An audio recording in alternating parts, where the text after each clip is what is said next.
मोहम्मद आरिफ इकराम आपकी खिदमत में हाजिर है। आज मैं मौजूद हूँ खैबर पख्तूनख्वा असम्बली में। एक दो तीन इशू रुकने सूबाई असम्बली मैडम खदीजा ने असम्बली के फ्लोर पे आज उठाई है, उस हवाले से बात करते हैं। और यकीनन ये बहुत ही एक अहम इशू है। एक तो चित्राल में जो इशू है, आजकल जो बताया जाता है कि खुदकुशियों का मामला काफ़ी ज़्यादा हो रहा है वहाँ पे, तो उस हवाले से बात करेंगे। बहुत शुक्रिया मैडम। क्या कहेंगी, चित्राल में आजकल आपने जिक्र किया असम्बली के फ्लोर पे भी, क्या मामला है, खुशियों में इजाफा क्यों होता जा रहा है? बिस्मिल्लाहिर्रहमानिर्रहीम। मेरा ताल्लुक अवामी नेशनल पार्टी से है। देखें, खुशी के हवाले से यही देखिए, हमारा जो दूर दराज एरिया पहाड़ों के बीच में है, वहाँ पे एक तो ये कि हमारे पास पहले टनल जो नहीं था, तो हम जो है टनल के ऊपर से हम आते थे तो 6 महीने या उधर रहते थे, यहाँ पे रहते थे।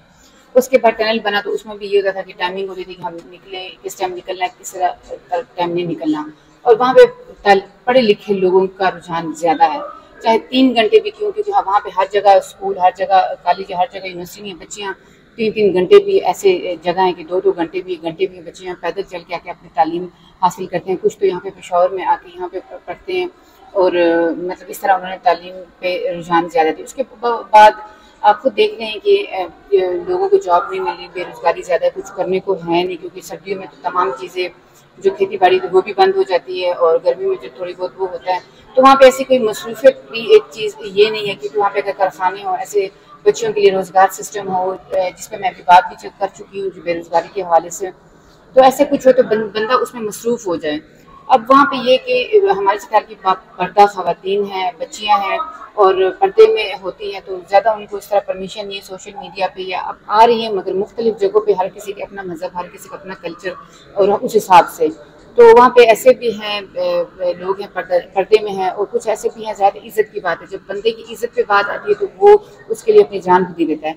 तो ऐसे कुछ लोग हैं जिसमें आप ये भी कह सकते हैं किसी ने किसी को रिश्ता भिजवाया या उस लड़की ने इनकार किया, तो यहाँ पे तो देखिए अक्सर पंजाब में आप देखते हैं कि तेज़ाब डाल दिया या उसको मार दिया। तो ये अब बचने के लिए, इज़्ज़त से बचने के लिए, बच्चियाँ जो है घर में माँ बाप से बोल नहीं सकती खौफ की वजह से।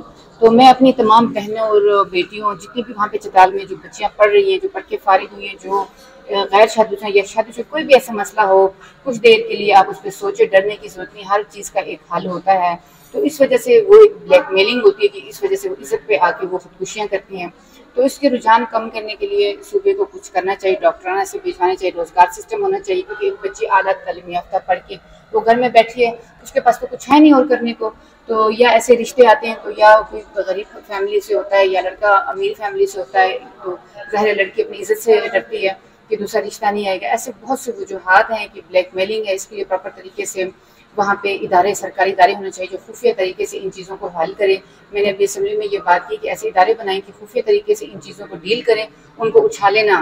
ठीक है, NGO काम कर रही है उसमें, मगर एक बच्ची अब पहाड़ों में या ऐसी दूर है, वो वहाँ तक नहीं पहुँच सकती, तो वो क्या करेगी? तो उसके पास और तो कोई रास्ता नहीं होता। तो इसके लिए आगाही प्रोग्राम, डॉक्टरान और रोज़गार सिस्टम और ऐसे सरकारी इदारे होने चाहिए कि हर UC में तो मुश्किल है, मगर तहसील लेवल पे ऐसे एक ऑफिस होना चाहिए जहाँ पे ख़वातीन बैठें, पुलिस बैठे या ख़वातीन पुलिस अफसरान बैठें जो इस चीज़ को मतलब हल कर सकें। मैडम, आपने अभी ये जिक्र किया, एक रिसेंटली एक वाक़या जो हुआ है, जो खुदकुशी का, आपने DPO से भी आपने जिक्र किया है, वो मामला कैसे हुआ, वो बच्ची कौन थी, उसमें मुलविस कौन है, अब तक केस में क्या पेश रफ्त?